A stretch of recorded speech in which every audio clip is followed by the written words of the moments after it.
¿Qué tal? ¿Cómo están? Buenas noches. Estamos arrancando la Caja Negra en este horario especial de verano. Dos temas tenemos para hoy. El primero tiene que ver con este debate que se ha instalado acerca de la función de la Senadico, la Secretaría Nacional de Obtención de Bienes Comisados.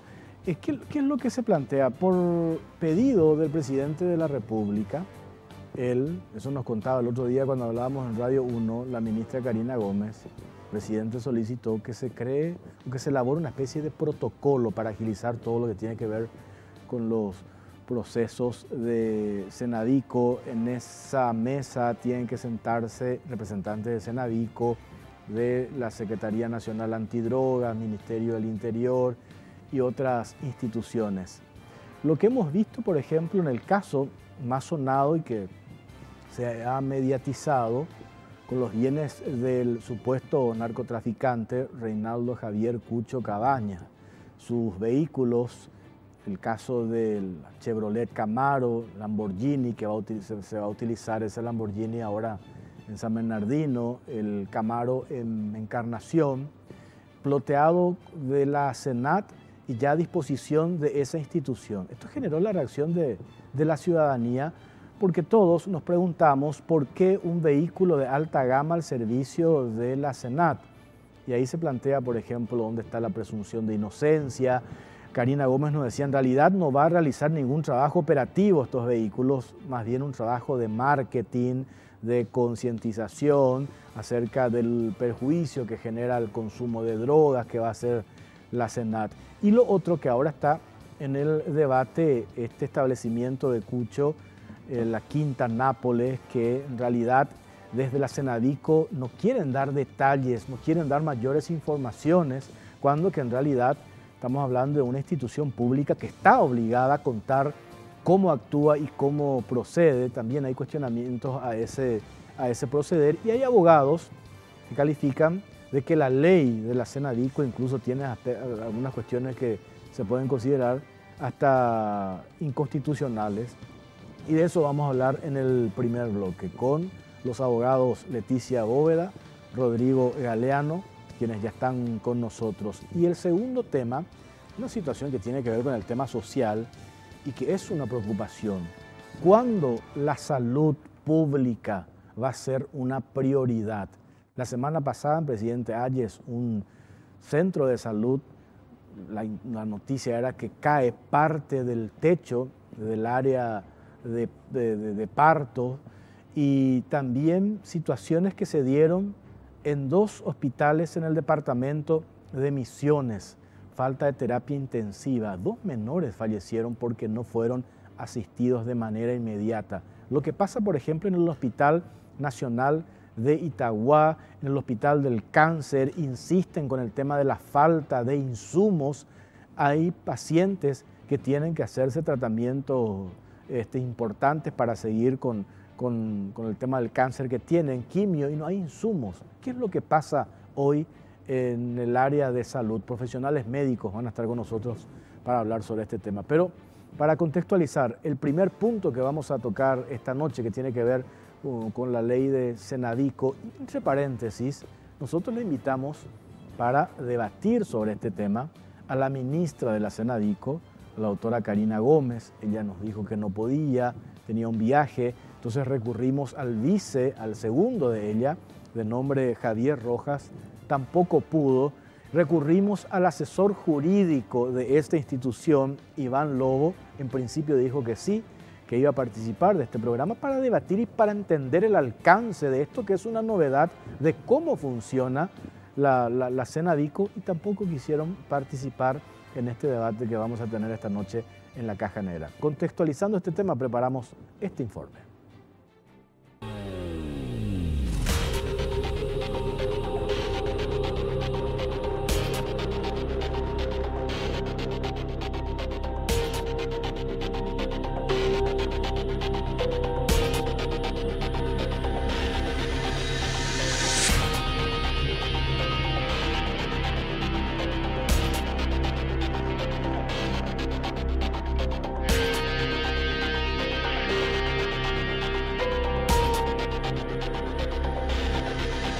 Rapidísimo. línea con ropaje legal, Estado plantea incautar más rápido bienes de procesados.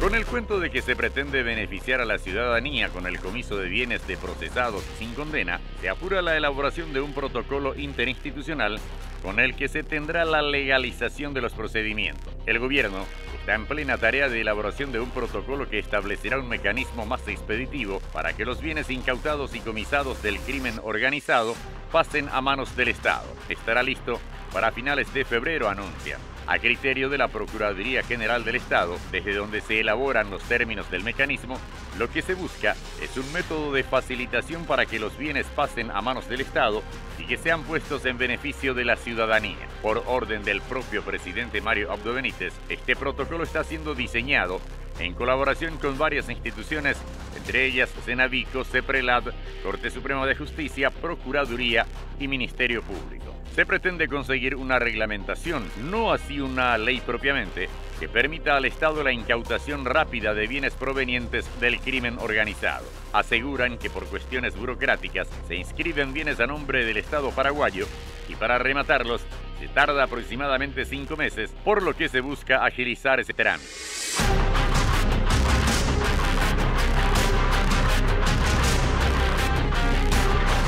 ¿Qué pasa cuando el investigado es declarado inocente? ¿Y el principio de presunción de inocencia? ¿Y la garantía de la propiedad privada? Lo que dicen la Constitución y la ley. El artículo 17, inciso 1, dice que en el proceso penal o en cualquier otro del cual pudiera derivarse pena o sanción, toda persona tiene derecho, que sea presumida su inocencia, y el Código Procesal Penal en el artículo 14 sobre principio de inocencia dice: se presumirá la inocencia del imputado, quien como tal será considerado durante el proceso hasta que una sentencia firme declare su punibilidad. Los propulsores de este peligroso protocolo aseguran que se garantizará la protección de las personas investigadas y que el Estado antepondrá las garantías constitucionales. Mientras, juristas destacados opinan que el tema exige un debate serio y piden que se programen encuentros, se elaboren propuestas y que las mismas sean socializadas.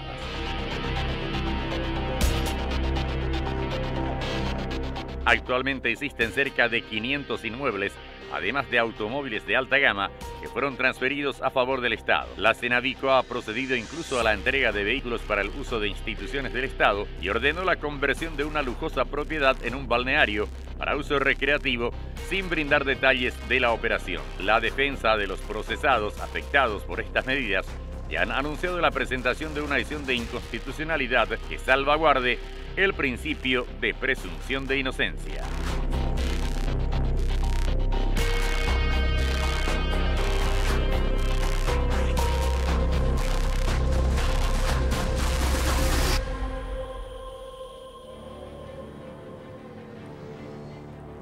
Doctora Leticia Boda, ¿cómo le va? Buenas noches, Jorge, y a toda la audiencia también de Unicanal y de la Caja Negra. Rodrigo Galeano, ¿cómo está? Buenas noches para vos y para toda la teleaudiencia. ¿Qué es lo que se cuestiona básicamente en este actuar de la Cenavico? Realmente estuve mirando el adelanto sobre el tema y estamos otra vez ante una aberración jurídica que se va a dar con este protocolo que pretenden implementar con la ley de la Cenavico. Imagínate, todavía esta ley no tiene ni 5 años de vigencia, tiene apenas 1 año de vigencia y ya tenemos que venir con protocolos para poder implementar la ley, dicen, ¿verdad?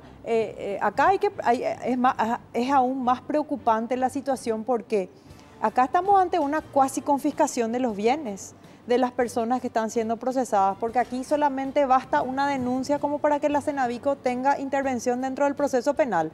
No se respetan los plazos del proceso, no se respetan las garantías procesales, como la presunción de inocencia, que es la más sagrada de todas las garantías.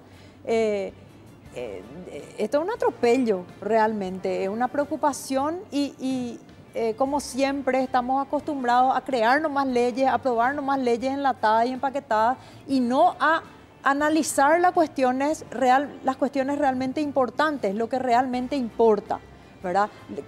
Para solucionar de raíz los problemas que aquejan al sistema de justicia, a las cuestiones de crimen organizado. Acá tambor batiente nomás queremos con prensa y con bombita, con marketing, como dice la ministra de la Cenavico, ¿verdad? Entrar a que la ciudadanía apruebe este tipo de atropellos que se pretenden realizar, ¿verdad?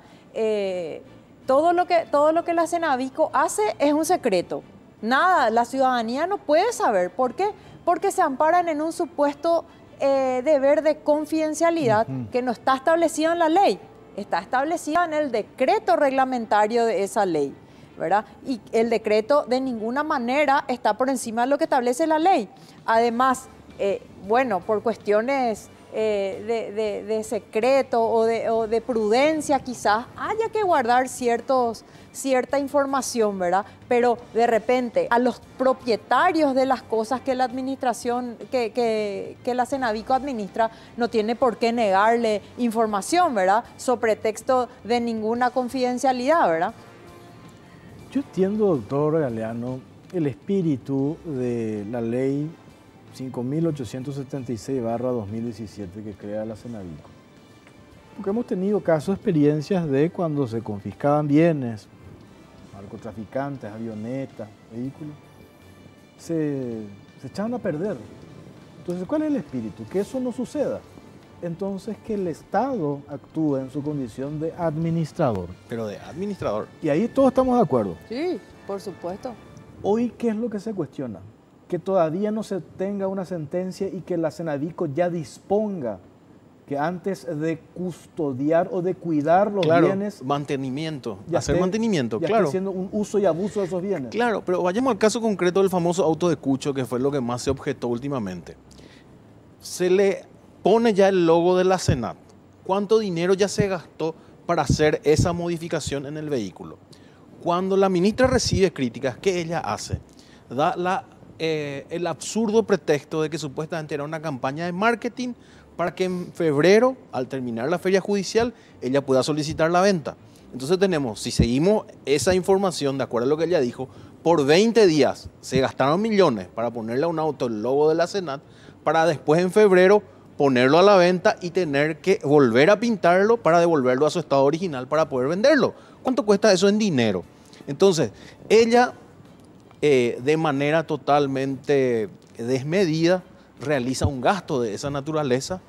Nosotros, y yo creo que nadie tiene acceso a ningún tipo de rendición de cuenta, o sea, nosotros no sabemos de dónde obtuvo los fondos, o sea, de cuál de las cuentas de la Cenavico utilizó el fondo para realizar un gasto de esa naturaleza, que no tiene sentido y que de hecho a la propia ciudadanía yo creo que le indignó la manera como no se respeta el derecho de propiedad de este señor, que si bien es cierto está imputado, como estamos hablando, todavía la garantía de la presunción de inocencia rige hasta el último día, hasta que una sentencia firme y ejecutoriada declare lo contrario.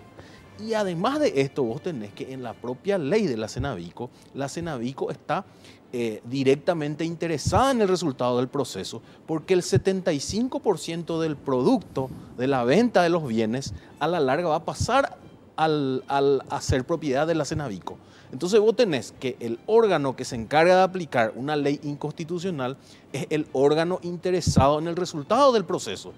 Y para colmo, cuando la ministra de la Cenavico habla, ella dice, cuando hay altos niveles de posibilidad de comiso, nomás nosotros intervenimos. Entonces ellos ya están adelantando una condena. ¿Dónde está la seguridad jurídica del procesado que le tiene a la Cenavico en contra, que es la interesada en que él resulte condenado para que la Cenavico pueda legitimar todas las arbitrariedades que cometió en el transcurso de su administración? Es más, parte de ese porcentaje que le toca a la Cenavico en dinero, de acuerdo a los bienes que administra, también entra la Corte Suprema de Justicia, también entra la Senat, también entra el Ministerio Público. O sea, ¿qué garantía tienen las personas sometidas a proceso y en cuyos procesos interviene la Cenavico de que en el futuro le van a hallar inocente o le van a respetar los derechos procesales? No, porque ya es una condena anticipada. Además, hay que tener mucho cuidado con el tema de la confiscación, porque la confiscación está prohibida en la Constitución Nacional. Lo que se puede realizar es el comiso, pero luego de obtener una condena, una condena firme, después de haber pasado por un juicio oral y público. Pero ¿sabes qué es lo más preocupante? Que esta ley de la Cenavico se le puede aplicar a cualquier clase de hecho punible. O sea, no es que estamos hablando de gente que le robó al Estado o narcotraficantes o solamente gente que lavó dinero. No hay límites. ¿Cuál es el presupuesto para aplicar la intervención de la Cenavico? Que los bienes sean comisados o comisables. ¿Qué significa eso? Cualquier bien que sea producto de un hecho punible o que haya sido utilizado para el hecho punible puede ser intervenido por la Cenavico. Entonces, ¿qué tenemos? El día de mañana, si yo quiero utilizar la ley de la Cenavico como una forma de perseguir políticamente o de perseguir a mi competencia en el ámbito económico, con un fiscal acorde a mi medida, yo puedo solicitarle a la Cenavico a través del fiscal su intervención. Entonces vamos a ingresar a cualquier empresa privada, a cualquier banco, a cualquier medio de prensa. Fácilmente nos podemos convertir en Venezuela nosotros a través de la ley de la Cenavico. Qué pena, porque esto, yo el otro día le decía en la radio a Karina Gómez que tampoco lo tome como una cuestión personal, todas las preguntas, reclamos que nosotros hacemos, que al final también es lo que la ciudadanía quiere saber. ¿Cómo funciona? Porque estamos hablando de una institución, una figura nueva. ¿Cuánto tiene? ¿Un año? ¿2 años? Un año. Un año, sí. En Sí. realidad. Que no quieren debatir. No quieren debatir. No, porque al final esto no es un enfrentamiento, es para entender y desmenuzar cómo funciona, ¿verdad? Porque ellos, ojo que están ellos... en juego intereses demasiado importantes. Pero el riesgo que también corre el Estado, ¿verdad? Los ciudadanos. Claro, también. Pero cuando ustedes dicen, ¿qué pasa si el proceso avanza y se determina que esa persona procesada resulta inocente? Y de hecho, hoy veía el caso de esto que estamos viendo ahora, que es el más sonado y el más emblemático, digamos, el caso de Cucho. Cambió su abogado, lo que lo contrataron a un abogado y anunció que va a accionar en contra de la Cenavico. O sea, todo eso se expone al final. Y yo creo que ahí no va a asumir la responsabilidad la figura de la ministra hoy que recae en que tiene nombre y apellido, sino va a caer otra vez sobre el Estado. Sobre el Estado, sobre nosotros, los claro, contribuyentes. Por eso voy. Sí. Por eso es importante debatir y entender bien cómo funciona. Pero lo que pasa, Jorge, esto. es que la gente de la Cenavico siempre habla, yo en todas las entrevistas mediáticas que tuvieron cualquiera de sus representantes, ellos hablan, nosotros actuamos amparados en la ley. Pero ellos no explican a la ciudadanía qué es lo que dice la ley. Nosotros hemos discutido muchísimo en el caso de Darío Messer, la venta del ganado que se hizo sin orden judicial, de una cantidad importante, ¿verdad? Ellos nos decían a nosotros, no, pero a nosotros la ley nos ampara. ¿En qué sentido? Si hay un artículo específico que habla de ventas y hace una interpretación interesada diciendo, no, pero eso es para ventas cuando a mí el bien me resulta muy oneroso de mantener. Y no es así, habla de ventas en general. Lo mismo en el caso de Cucho Cabañas, por ejemplo. ¿A quién le van a rendir cuenta de lo que se gana en el balneario que ahora habilitó la Cenavico en la casa, en la quinta de Cucho Cabañas? Que entre paréntesis... ¿Quién controla? ¿A quién le rinde cuenta? A que nadie. Entre paréntesis vi que el alquiler de ese balneario es 4.500.000 guaraníes. Van a cobrar entradas, creo que 20.000 guaraníes por persona. Se presume a 7 millones, a 7 millones se dio en alquiler, ¿verdad? A 7 millones. Sí, y van a cobrar supuestamente 20.000 guaraníes por persona a la entrada. Y la proyección que se tiene por la cantidad de gente que ya va a quiere conocer ese lugar. Pero se firmó un contrato a 3 años. A Cucho Cabañas le faltan todavía unos años más todavía dentro del proceso para saber si es o no culpable y si la Quinta Nápoles le va a corresponder o no al Estado. Ellos hablan de bienes altamente comisables, ellos actúan y te dicen, no, nosotros lo que es evidencia no manejamos, pero lo que son bienes frutos del hecho punible sí. No es así, pues no tienen definido en su ley qué es evidencia, cuáles son los frutos, si eso es parte de una investigación penal. ¿Cómo vos vas a saber, cómo la ministra va a saber qué es evidencia y qué es, qué son bienes para administrar? El Ministerio Público acá juega un rol demasiado importante porque ellos hacen la aplicación selectiva de esta ley. En este proceso a vos, Jorge, no te aplico, pero acá a Cucho sí le aplico, pero a Ulises Quintana no, ¿verdad? Le aplico a Darío Messer, pero al fiscal general del Estado no le aplico. ¿Por qué esa actitud del Ministerio Público? Y son los mismos fiscales. Son los mismos fiscales en todos los casos, porque o sea, son no todos hay casos un de solo delito criterio, económico. con cada uno se aplica un criterio es distinto. arbitrario. A dedo, a vos sí, a ella no. Y no hay parámetros, ellos no tienen un Pero ahí parámetro. también es una cuestión subjetiva, ¿verdad? Cuando se dice, yo puedo entender cuando hay sobrados elementos de prueba y vos decís, estos bienes son altamente, ¿cómo es que dice? Comisables. Comisables. No. Y después hay otros casos de decir, no, en realidad las pruebas que Claro. tiene la Fiscalía no es tan contundente y a lo mejor entonces no metemos todavía. No, pero si la Fiscalía imputó, significa que hay indicios de participación. O si no, no tendría que imputar. Entonces partimos de la base que si hay una imputación, significa que el fiscal considera que hay elementos de Sí, participación. Pero ese en el mundo, del deber ser. Convengamos, hay imputaciones.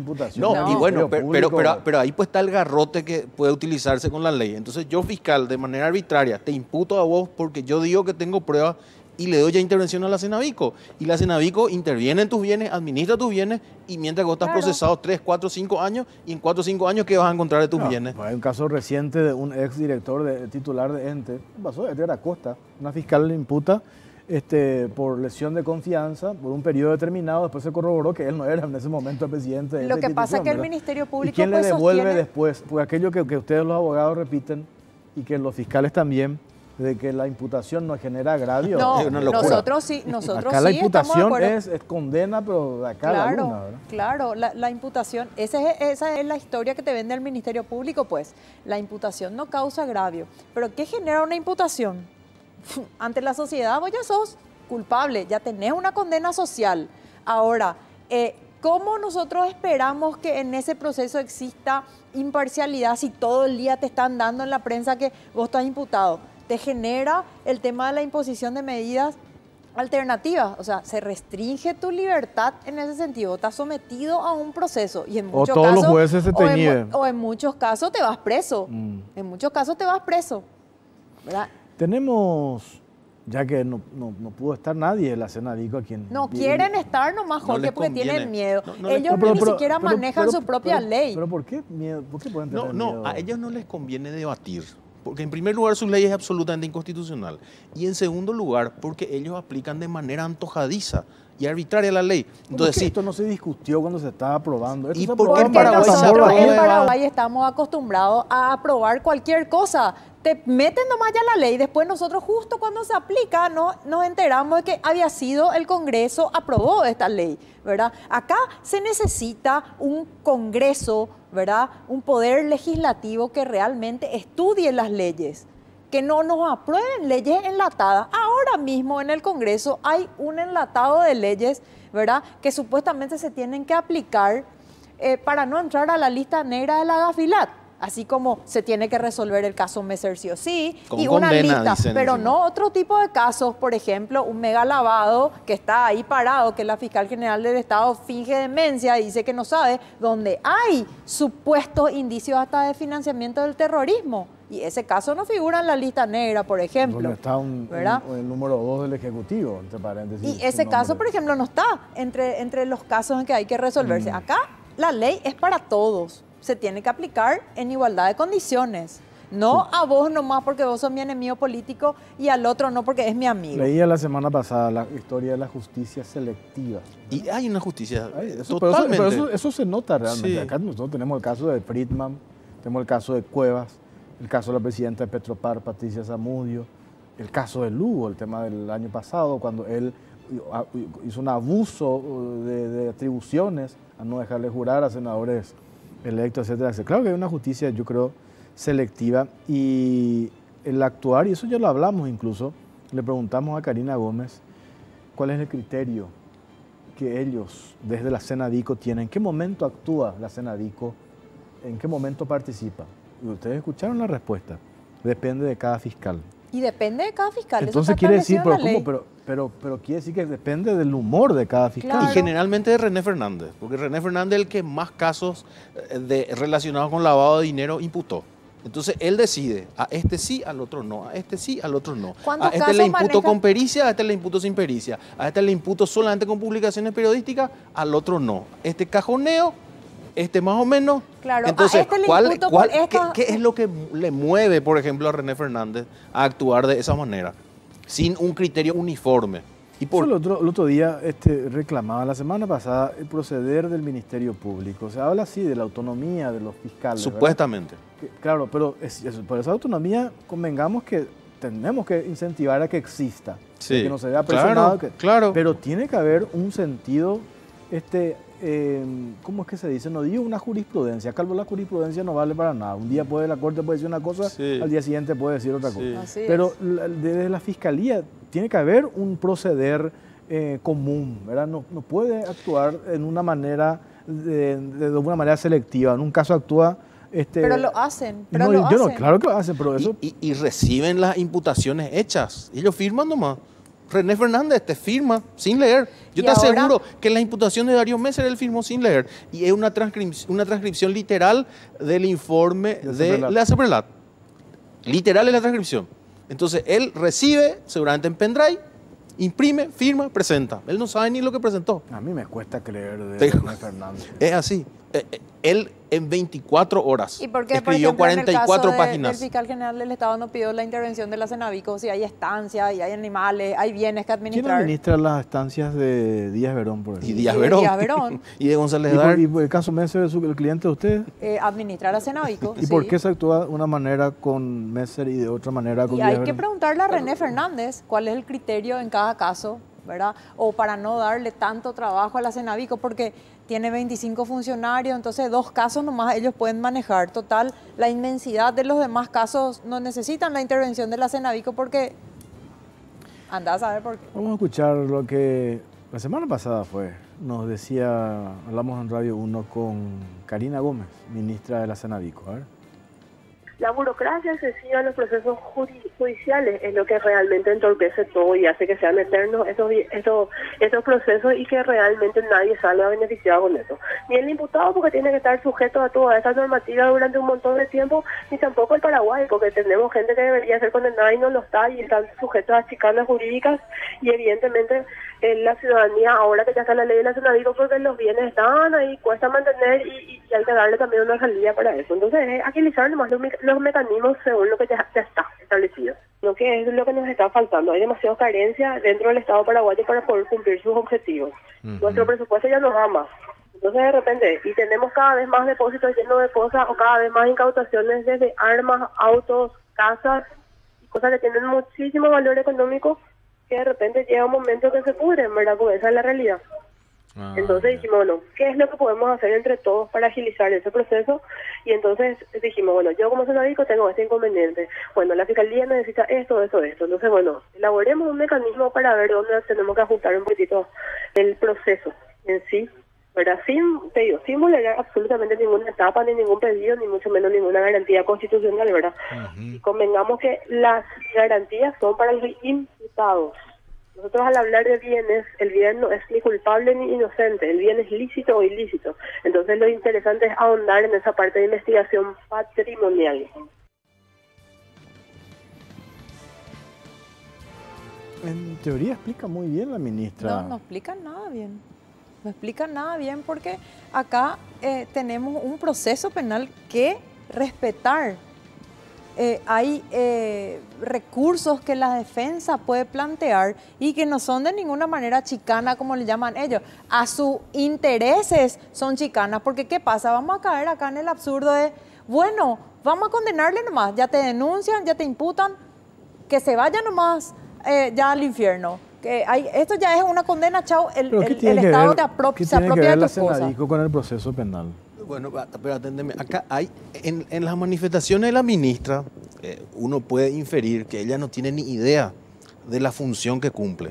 ¿Por qué te digo que no tiene ni idea? Porque ella te dice, el bien no es culpable o inocente, pero el presupuesto para que ella administre un bien es que el bien provenga de un hecho punible o que haya sido utilizado para cometer el hecho punible. Bueno, ¿qué significa eso? Que el bien está relacionado con una conducta que está siendo investigada. Entonces, si la conducta investigada es declarada ilícita, la consecuencia es que el bien va a ser ilícito. Si la conducta es declarada lícita, el bien producto de esa conducta va a ser lícito. Entonces, claro que tiene una íntima relación con la conducta, porque solamente las conductas se juzgan. Entonces, es una consecuencia. Desconocer eso significa desconocer el trabajo que ella cumple. Por eso es que nosotros tanto hablamos de la presunción de inocencia, porque esa conducta es lícita hasta que se demuestre lo contrario y se declare por una sentencia firme y ejecutoriada.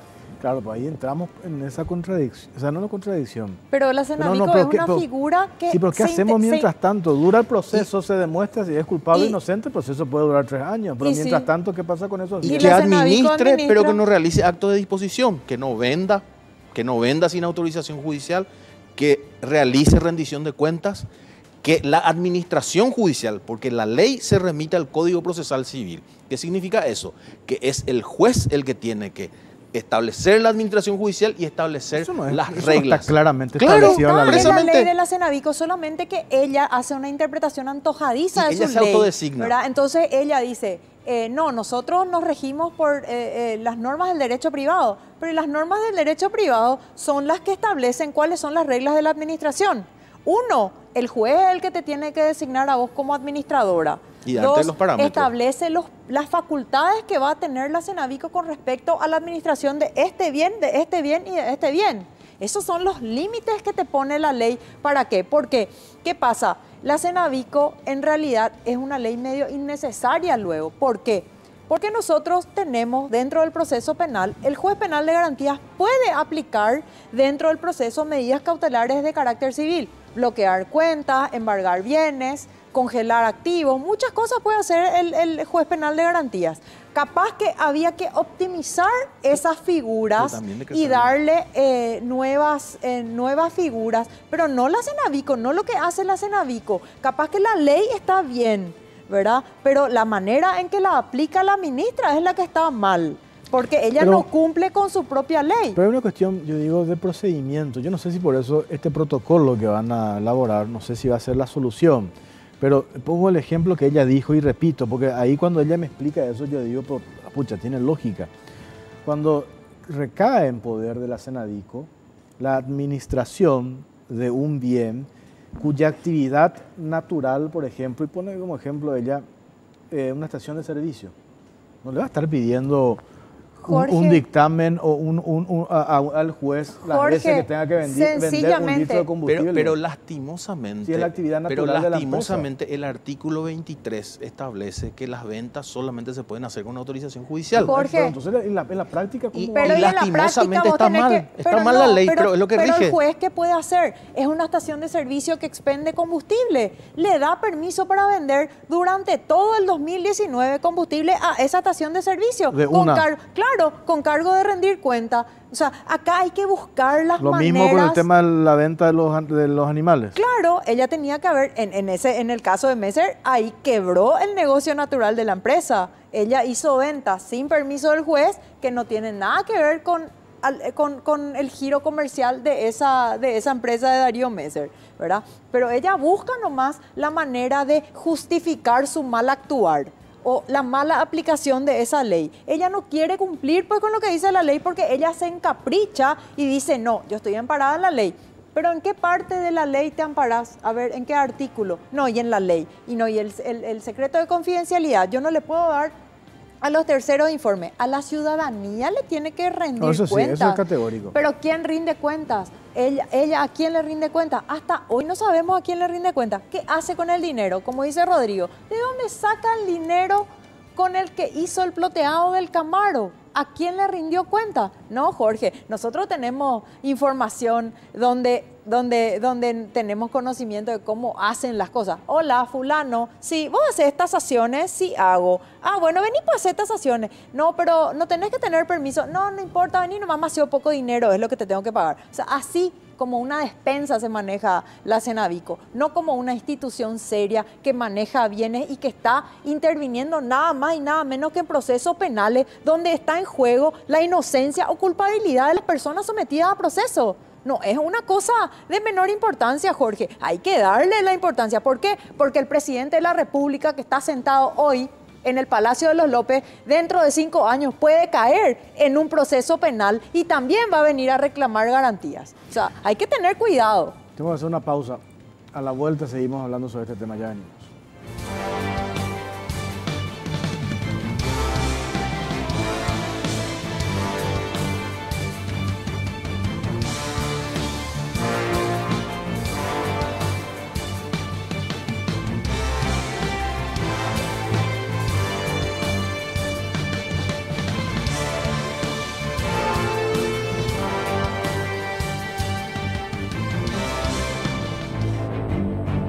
Bueno, seguimos en la caja negra hablando sobre el tema Senadico. Con esto que acá los abogados, Rodrigo Adelano, Leticia Boga, describen, cualquier ciudadano estamos expuestos, doctor, a que uno pueda llegar a tener una imputación por no sé qué tema, qué caso, y después entra la Senadico. Estamos todos expuestos a esto. Lleguemos todo al extremo.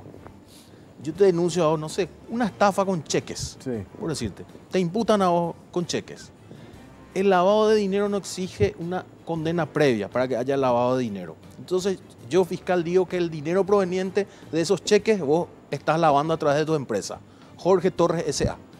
Te imputo por lavado de dinero y le comunico a la Senavico. Entonces la Senavico viene y entra ya a Jorge Torres S.A., administra tus bienes, mientras que dura el proceso. Y te hago un despojo legalizado. Y eso puede suceder a cualquier grupo empresarial, desde el más renombrado hasta el menos renombrado. O sea, cualquier rival político o económico, utilizándole al Ministerio Público, puede hacer eso. Y a cualquier ciudadano le puede suceder.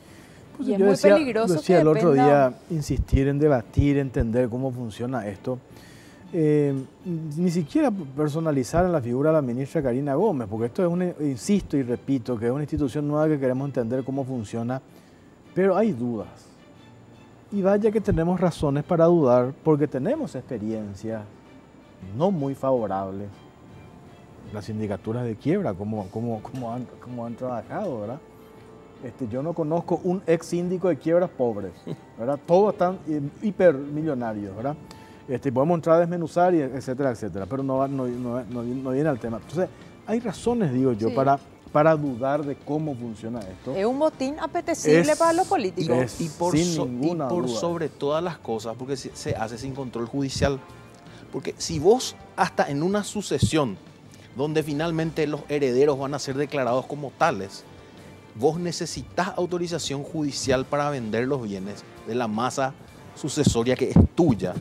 Imagínate con más razón en bienes donde la persona está garantizada por la presunción de inocencia, hasta que se demuestre lo contrario. Entonces, ¿cómo vos no vas a ser exigente de que sea el Poder Judicial el que custodie y garantice el cumplimiento de todas las leyes? Estas cuestiones poco claras de interpretación, porque acá en nuestro país todos interpretamos, ¿verdad?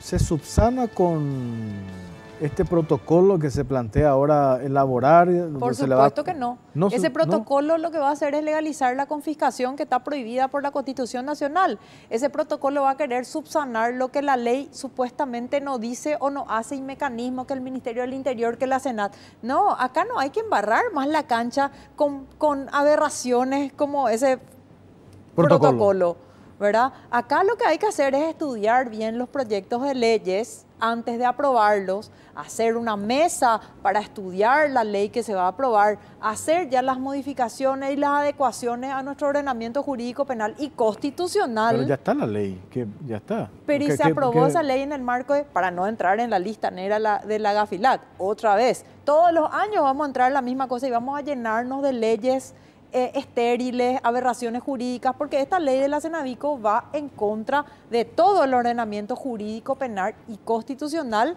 de la República del Paraguay.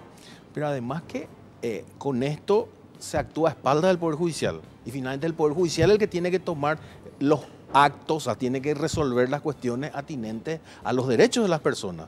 Entonces, no es el Ministerio del Interior, no es la Senavico, no es el Ministerio Público, es No, el Poder Judicial. Ejecutivo. Ni el Poder Ejecutivo, por supuesto, es el Poder Judicial. El que toma decisiones de naturaleza jurisdiccional es el Poder Judicial. Entonces, el que define los derechos es el Poder Judicial. Y acá todo se hace a espalda del Poder Judicial. Entonces, con eso se pisotean todas las garantías de los ciudadanos. Y vamos en contra de la seguridad jurídica. So pretexto de que se tiene que manejar el bien administrado como si fuera suyo, sin quebrar el movimiento natural, cosa que hasta hoy no sucede. ¿Cómo con 25 funcionarios se puede hacer el manejo, la administración? Ponemos los dos casos los más emblemáticos, pero deben haber, ¿cuántos? El caso Cucho, el caso Messer. Y solamente en esos dos están Dos casos, aplicando. y dos casos donde la Cenavico se luce con su estrategia de marketing, ¿verdad? Porque hacen paseos a la estancia de Messer a mostrar cómo ellos, la calidad de bienes incautados o de bienes administrados que tiene, ¿verdad? Y el show del Camaro, de Cucho, Ahí el en el tema- balneario. Ahí en el tema del Camaro, yo creo que no hicieron efectivamente el show, todo lo que quieran, pero corresponde eso que planteó, vender estos vehículos, Y la ley... o el valor de lo que consigan por la venta de estos vehículos se pone en un banco, Sí. que esa plata va a generar intereses. Sí puede, pero tiene que tener orden judicial. Ella le tiene que pedir permiso al juez penal de garantías que lleva el caso de Cucho en la venta de ese Camaro. Y Tiene que Cucho explicar tiene derecho por qué. a aceptar o Y no. se le corre traslado al afectado, en este caso a Cucho Cabaña y a su defensa, para que se acepte o se oponga a esa venta. Y es el juez el que decide si da o no la venta. Y ella tiene que decir por qué, para qué y dónde va a ir el dinero. Y eso tiene que ser en todos los casos, solamente que ella no lo cumple. La gente de la Cenavico no quiere cumplir porque No les hacen conviene. claro, no les conviene porque hacen una interpretación interesada. Todo esto que estamos debatiendo ahora se tuvo que haber debatido antes de aprobar esta ley. Pero estamos acostumbrados a aprobar Bueno, leyes pues sin pues leer. También nuestros representantes, y que el Embú es intendente de Ciudad del Este, ¿qué, Y bueno. ¿qué te parece? ¿Verdad? Imagínate dónde estamos. Lo que a mí me preocupa es esto último que dijiste, doctor Galeano, que todos estamos expuestos. Todos, Todos, estamos ¿verdad? expuestos. Todos. Porque, no hay no- límite. porque, sobre todo porque no hay, aparentemente de lo que ustedes también relatan, ¿verdad? No hay un criterio único, ¿verdad? No. Quedamos No. totalmente al Al arbitrio arbitrio del fiscal. o de la...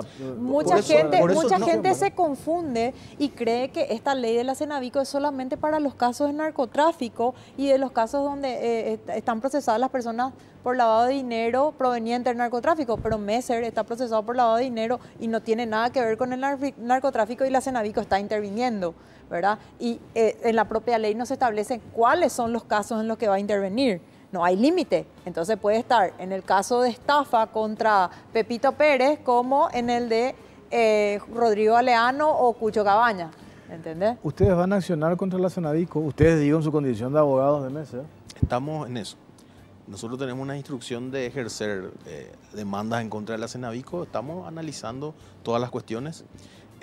Por sobre todas las cosas, la ministra Karina Gómez inicialmente es la que tendría que responder con su patrimonio. Esperemos que tenga patrimonio suficiente para responder por todos los daños que está causando, porque si no tiene patrimonio suficiente, entonces va a ser el Estado el que va a responder subsidiariamente y ahí vamos a ser finalmente los contribuyentes los que vamos a tener que responder. Ese es el punto, porque también esto que ustedes exponen y cuestionan puede llegar a interpretarse como una orden de su cliente, digamos, ustedes defiendan mis intereses, mis bienes, no quiero que no se haga nada.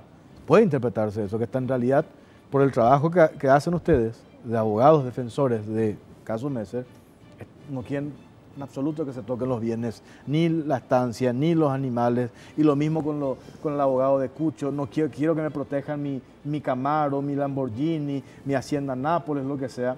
Puede interpretarse, ¿verdad? Vengamos que puede darse eso por una cuestión natural del trabajo de ustedes.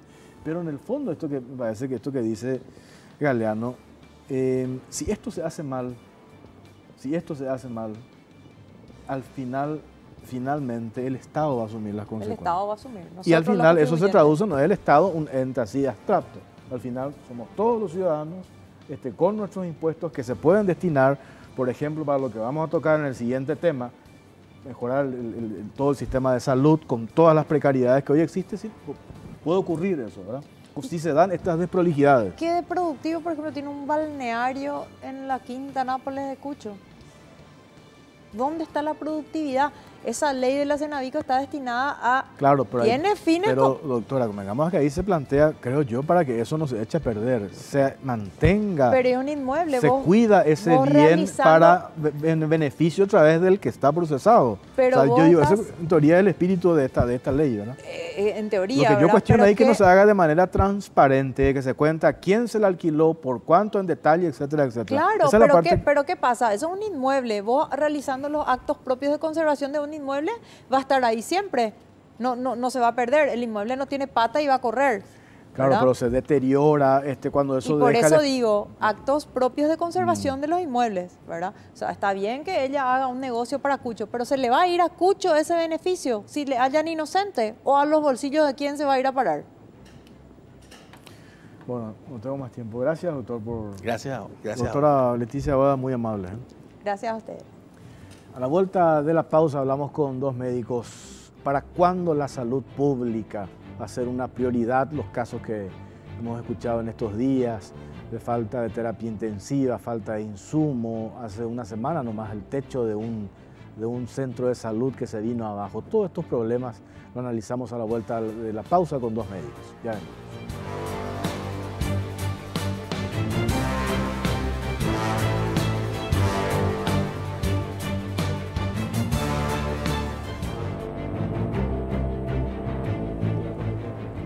Claro.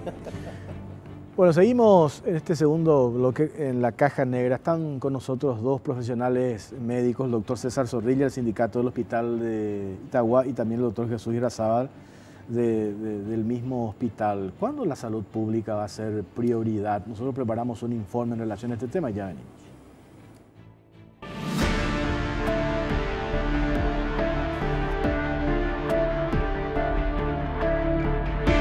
Llegamos a la fila y nos dice que ya no hay más número. ¿Qué clase de hospital es este?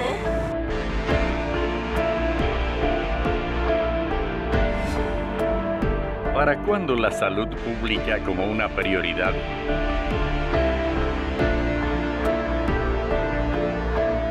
Los dramas en salud pública siguen siendo la constante. A la ya desesperante falta de medicamentos e insumos en los principales hospitales públicos, ahora se suman graves problemas de infraestructura. El techo de un puesto de salud se vino abajo y dejó al desnudo que el problema es mucho más complejo y requiere atención urgente. El puesto de salud de Remancito en el Bajo Chaco sufrió un desplome del techo en el área de la sala de partos, dañando equipos y dejando el servicio inservible. La obra de ampliación fue construida a través de una donación y desde entonces no fue verificada. 12 años atrás, el área de partos de este puesto de salud fue construido a través de una donación y desde aquel entonces no recibió mantenimiento alguno. El techo se desplomó y dejó inservible el lugar donde se daban los alumbramientos. Además, los médicos del centro de salud reportaron otros problemas como goteras, problemas en el piso y puertas sin cerraduras. El puesto sanitario realiza 3 a 4 partos mensuales y atiende a 200 pacientes por día. Por su parte, los médicos del Hospital Nacional siguen clamando atención de parte del gobierno. Cuestionan que hasta ahora las soluciones han sido parches. Entre los dramas que padecen los médicos y pacientes que acuden al Hospital Nacional están la falta de medicamentos e insumos. Tras meses de quejas constantes, el ministerio les proveyó solo para los internados en urgencias y terapias. Los miles que acuden día a día a los consultorios tropiezan con la cruel realidad: la falta de respuesta eficaz a la necesidad de medicamentos en los hospitales públicos. Otro factor grave y que preocupa al gremio médico son las infecciones hospitalarias. Un 50% de la mortalidad en terapias intensivas está relacionado a ese factor. Los enfermos renales nuevamente se encuentran en medio de necesidades para continuar regularmente con sus sesiones de diálisis. Juan Depis, de la Asociación de Dializados del Paraguay, explicó que en el Hospital Nacional de Itagua no cuentan con antihipertensivos y pronto faltarán insumos como los filtros. No descartan movilizaciones para tener atención de las autoridades. Los médicos del Hospital Nacional, el principal centro médico de referencia, denuncian además la falta de especialistas. El hospital solo cuenta con una cardióloga infantil que atiende 2 veces por semana. El mamógrafo del hospital está fuera de funcionamiento y los consultorios no cuentan con el servicio de limpieza. Hasta ahora, pese a las quejas y a las sucesivas reuniones con las autoridades del Ministerio de Salud, los insumos y medicamentos que han llegado han sido a cuentagotas. Reclaman al ministro de Salud, Julio Mazzoleni, más trabajo y menos pose.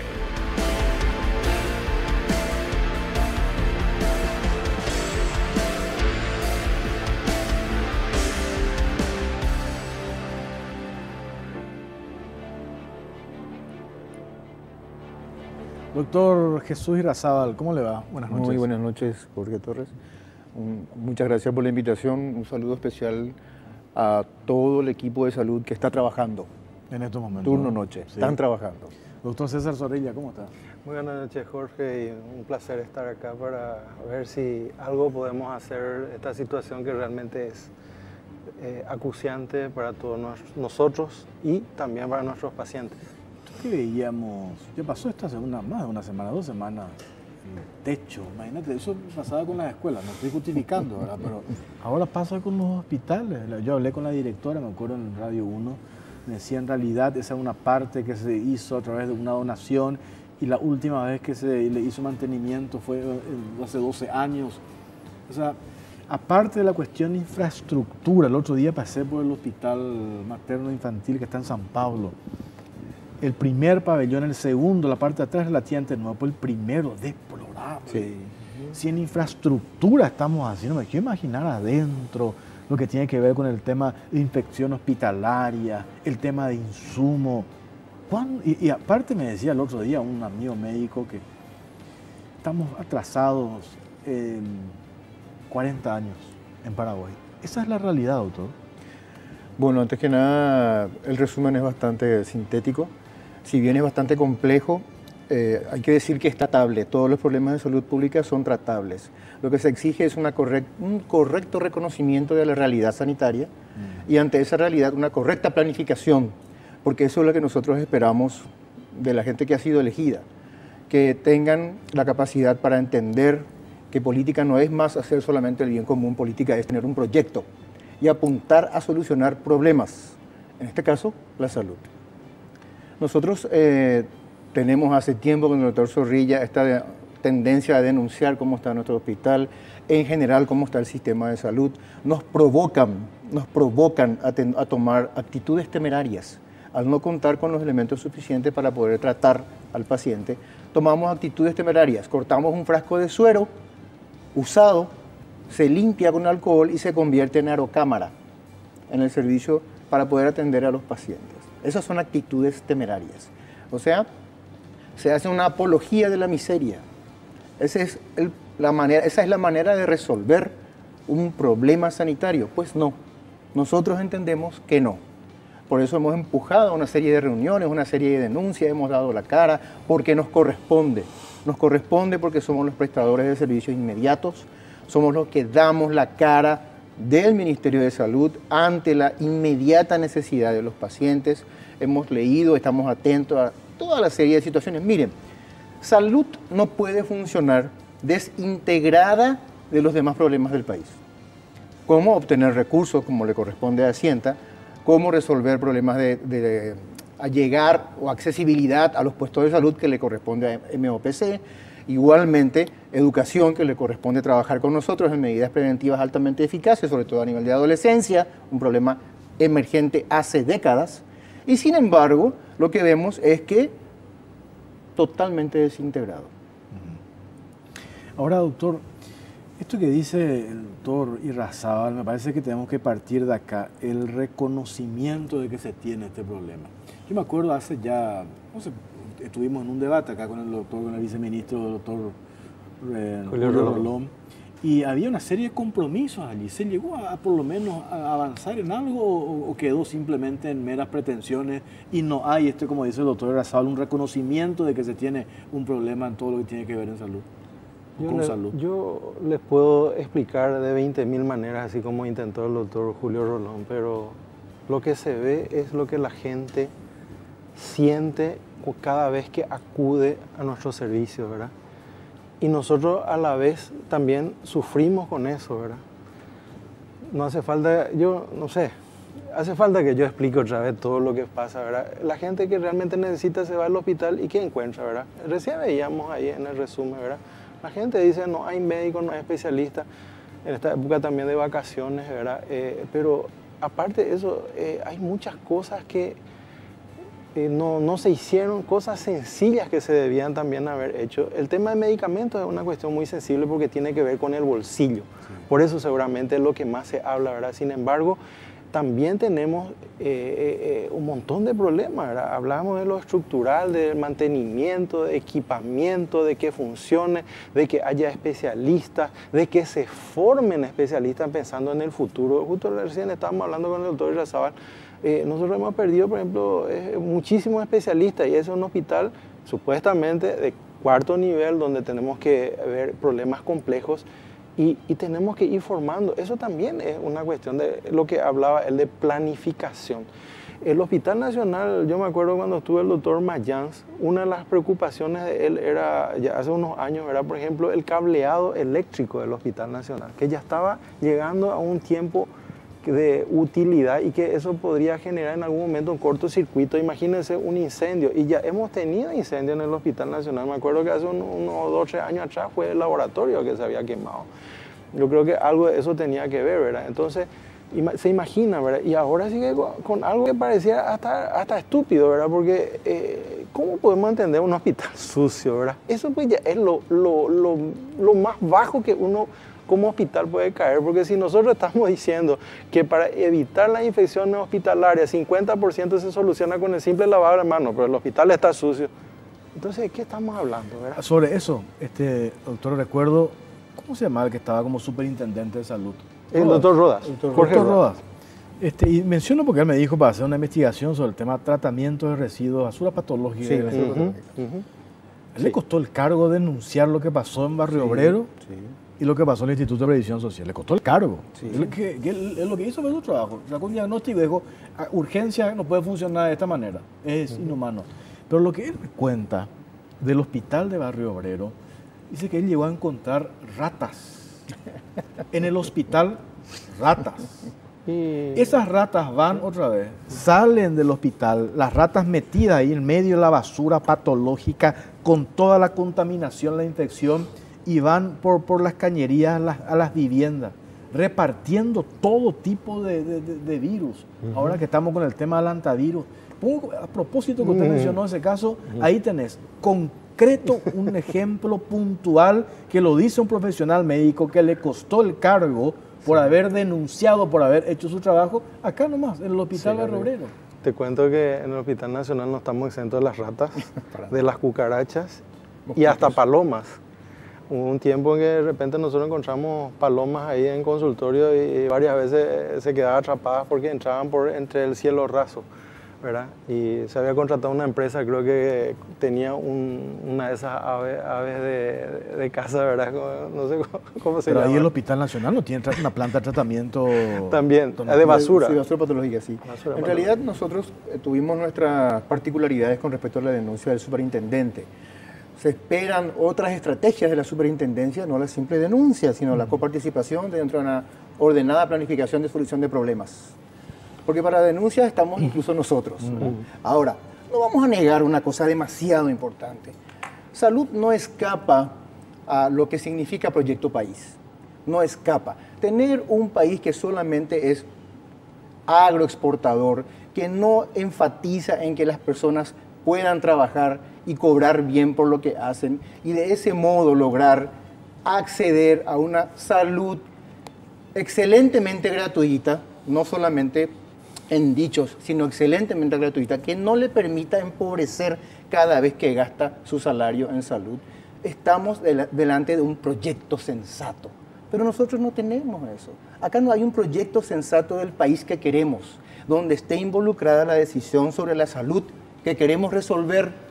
Para denuncias nos van a sobrar bocas y palabras, pero estrategia es lo que vengo a determinar aquí en tu mesa. ¿Qué proyecto país nosotros tenemos? ¿Y qué proyecto de solución sanitaria para el país que tenemos está planteándose? ¿Ante qué clase de política estamos? ¿Estamos solamente en un escenario donde vemos la mentira de las políticas planteadas, políticas partidarias, o estamos en un escenario de la política de la mentira? ¿En dónde estamos nosotros? ¿En dónde estamos parados como médicos y como ciudadanos? Se nos puede decir muchas cosas como médico, pero dentro de mi corazón, ser ciudadano y ser médico está profundamente atado. Ninguna de las dos cosas se separan. Yo decía el otro día con mi compañero en la radio, colega acá también en mi canal, Benito Fleitas, ¿cómo es que este tema de la salud no está en la discusión de la política del día a día? Nosotros estamos podridos a hablar de que el embudo, de que el conflicto en Ciudad del Este, etcétera, etcétera. ¿Por qué no le damos el mismo destaque, ese mismo, en todos los programas, en todas las radios? Vos ponés a M, está hablando del tema que el embudo. Permitime un ¿Y dato. por qué la salud en la semana pasada, 2 recién nacidos murieron porque no hay terapia intensiva? Se inauguró hace creo que 15 días, se fue el presidente de la República y dice no hay persona capacitada. En Framo, Sí, llegaron Estamos al tanto montaron todo un sistema de terapia intensiva, pero no hay personal. Sí. Es una realidad. El Ministerio de Salud es formador de personal de salud en casi todos los ámbitos, y en el Hospital Nacional, aparte de ser un prestador de servicios, es formador de médicos. Hace 30 años que el Hospital Nacional forma residentes en especialidades troncales y hace más de 10 años en subespecialidades. Pero la demanda ha crecido, sigue creciendo, y por supuesto hay un grupo de compañeros que se maljubilan, pasan a prestar otro tipo de servicios y no tenemos reemplazantes. No tenemos reemplazantes para esos espacios y para la demanda que crece día a día. Eso forma parte de la planificación. Eso forma parte de entender qué clase de país queremos.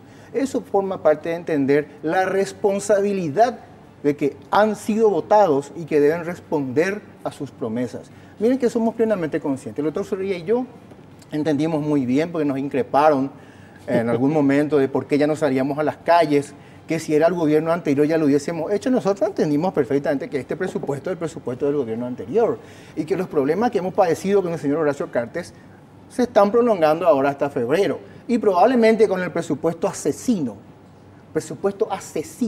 que tiene salud, no logremos resolver todos los problemas de este año.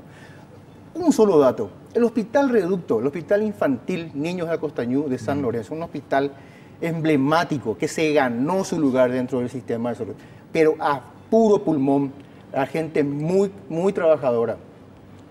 Estaba haciendo cirugía cardiovascular, solventados por la venta de ropas usadas. ¿Le parece, ciudadanía? ¿Te parece, Jorge Torres? ¿Eso te parece realmente planificación? Y cuando la doctora Nancy Garay lo dijo por radio, por lo tanto puedo decirlo libremente, dentro del Parlamento, ella solicita que un porcentaje de dinero para las tabacaleras, que se aumente el porcentaje y que eso vaya para operar niños con problemas cardiovasculares. La primera causa de mortalidad neonatal son problemas cardiovasculares. Se le dijo que no. Por eso que debatíamos recién en el bloque anterior, la cantidad de bienes que la Senadico ha administrado, lo que va a generar eso, qué útil va a ser para el sector de ustedes. No, acá lo que acaba de decir Jesús es clave, ¿verdad? Ya lo había escuchado alguna vez, ¿verdad? Para evaluar la intención de un gobierno con relación a la salud, solamente basta mirar una cosa: el presupuesto y qué presupuesto se le asigna. Si el ministerio asume que no tiene suficiente dinero para pagar, ¿y qué espera para ver las fuentes, aumentar el presupuesto, plantear eso? Eso que sucedió en Fran, ¿cuál fue la respuesta? No se puede comprar un avión sin tener el piloto, una cosa así, ¿verdad? Esa es una respuesta.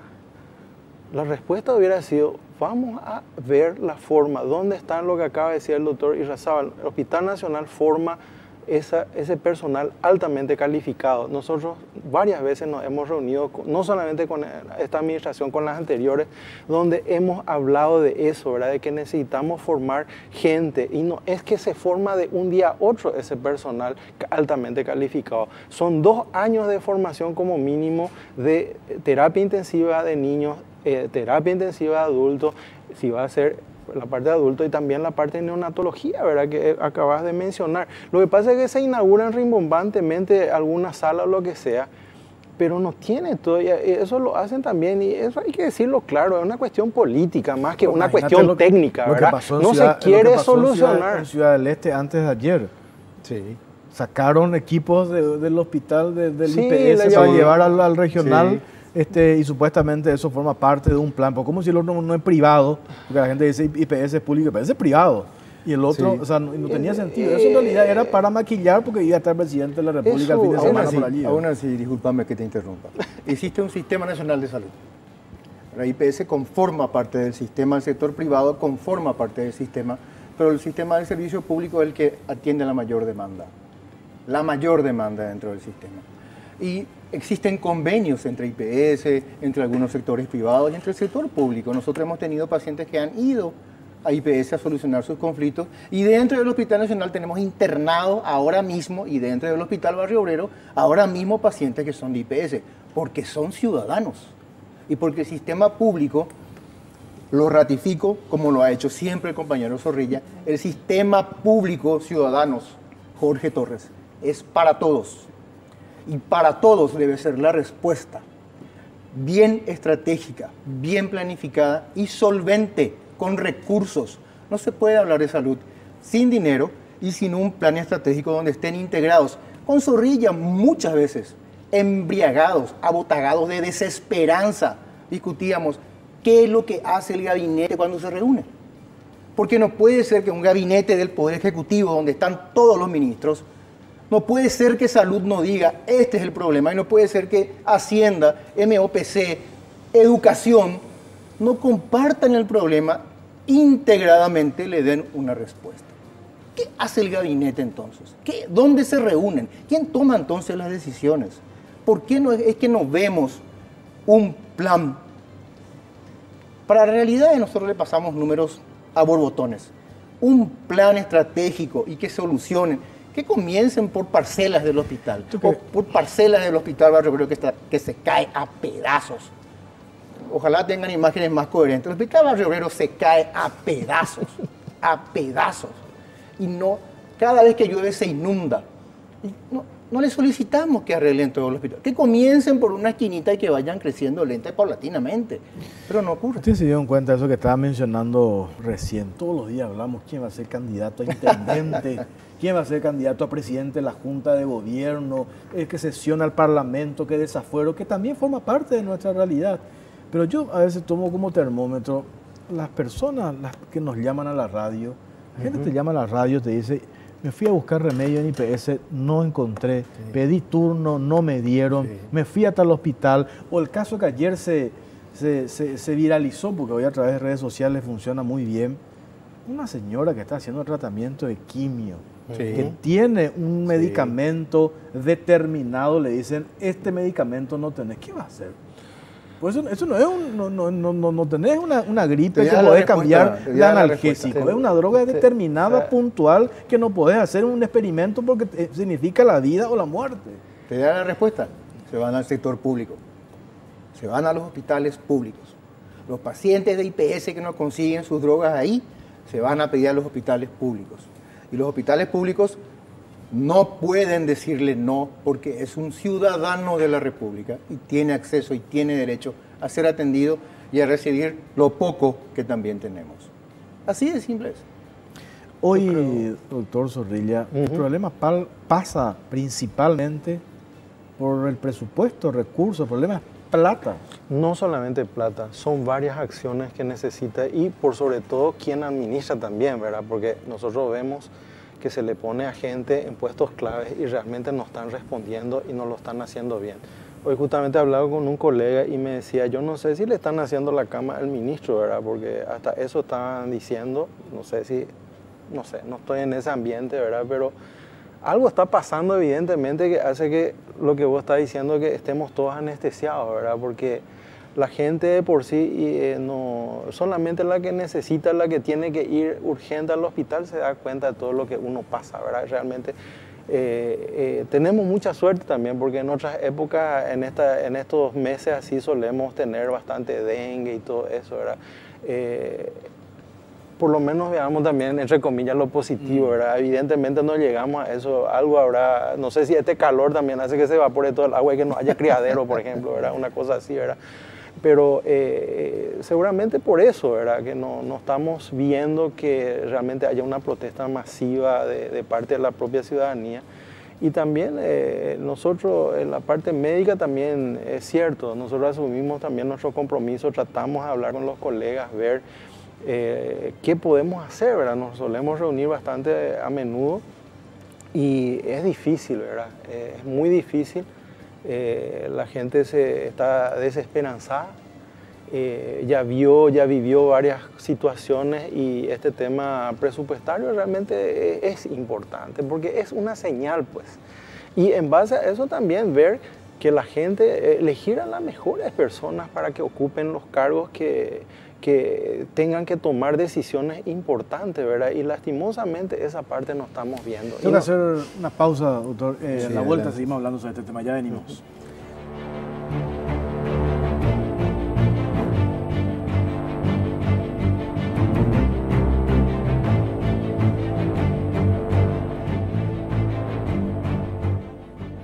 Bueno, seguimos, último bloque en la caja negra. Les preguntaba, doctores, hace rato, pasa solamente por un tema de salud presupuestario y evidentemente que no, hay otros factores. Y poniendo el ejemplo de hoy nomás, porque hoy fue noticia, lo de Fram, es un problema de planificación.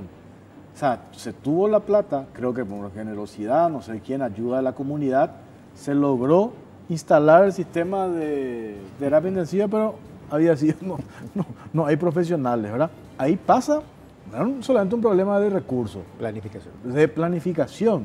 O sea, que eso también va de la mano, ¿verdad? Yo lo conozco al director José Rolón, sé cómo trabaja, que organizó inclusive un sistema de seguro médico así comunitario, ¿verdad? Que ellos aportan un lugar realmente ejemplo de cómo si ese sistema de autogestión se pudiera repartir o copiar en todos los niveles sería tan fácil esto, ¿verdad?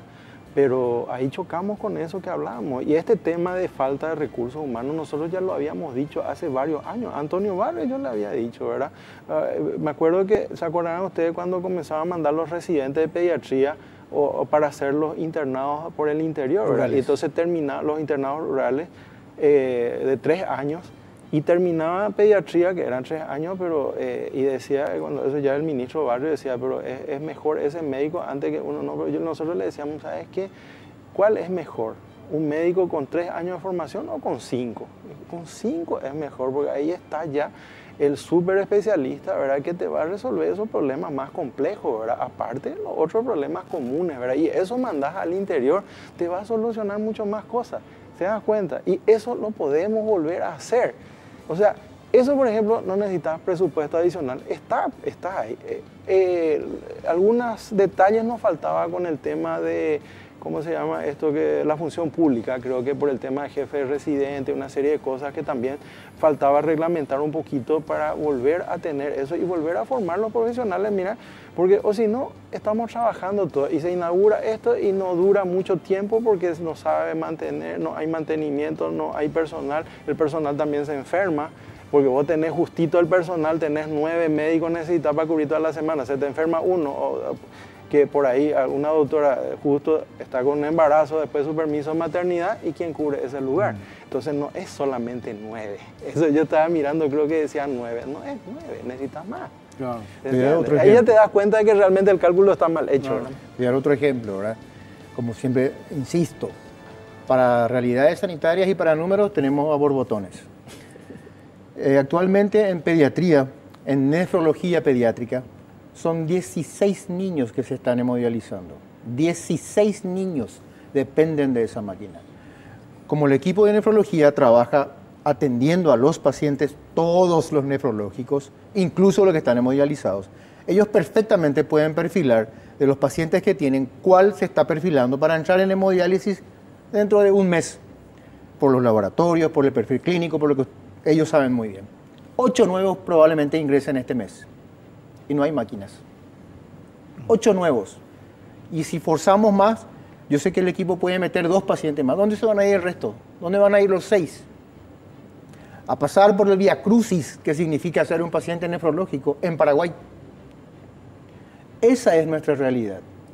Existe una realidad, la conocemos muy bien, pero no tenemos la suficiente voluntad política para responder a esa realidad. Voy a insistir y con mi vehemencia también. Necesitamos mucho más que simplemente recursos, necesitamos que estén bien administrados los pocos recursos y que se planifique muy bien el ascenso gradual del presupuesto en salud, que se planifique muy bien la demanda de personal de salud.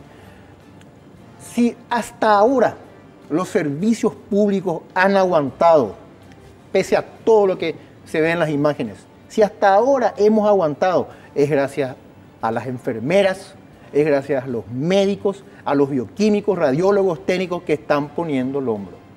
Gracias a ellos ahora el sistema responde. Porque si hubiese sido de otro modo, más techos se hubiesen caído. Claro, por ese ejemplo que diste hace rato, doctor, ¿cómo es que cortan, hacen hasta, ¿cómo es?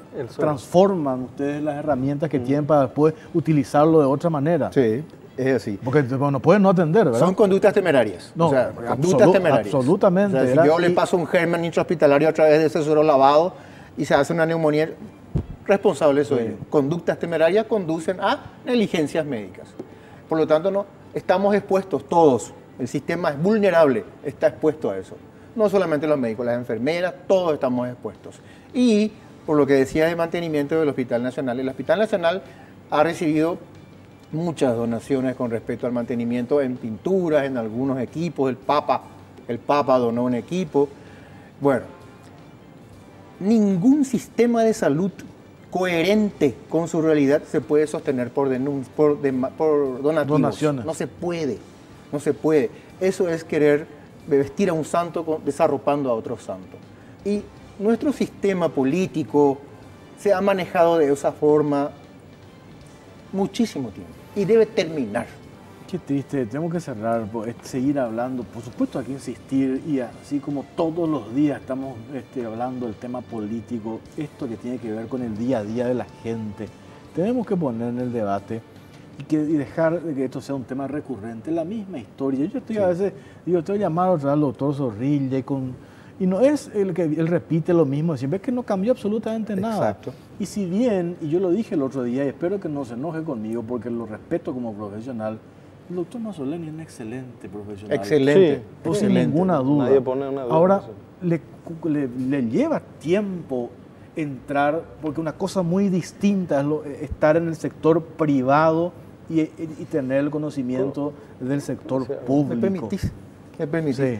El director del Hospital Nacional presentó su renuncia, forcejeado por 3 políticos partidarios, partidópatas. Esa es la palabra real, partidópatas, que querían poner a su Colorado de turno como jefe de recursos humanos. El doctor Hernán Martínez dijo, no, esa no es la manera de trabajar dentro de un hospital, y lo forzaron de manera asquerosa, denostando, lastimando su dignidad, para que renuncie. Esa es la política partidaria que nosotros tenemos. Imagínate. Eso es lo que tenemos. Terrible, realmente. Te puedo decir así breve, cortito. Sí. Una cosa sí le reclamé al ministro de Salud, personalmente, porque yo creo que habrá pedido plata para hacerlo, porque él sabe que hace falta para cierta área. Y le habrá dicho no, entonces se cayó. Y así no funciona. Tiene que zapatear, entregar irte al cielo. Eso sí le reclamo. Doctor Zorrilla, gracias por su tiempo. No, por favor. Doctor Lazar, muchas gracias. Gracias por acompañarnos. Nos reencontramos el próximo martes, si Dios quiere. Buenas noches.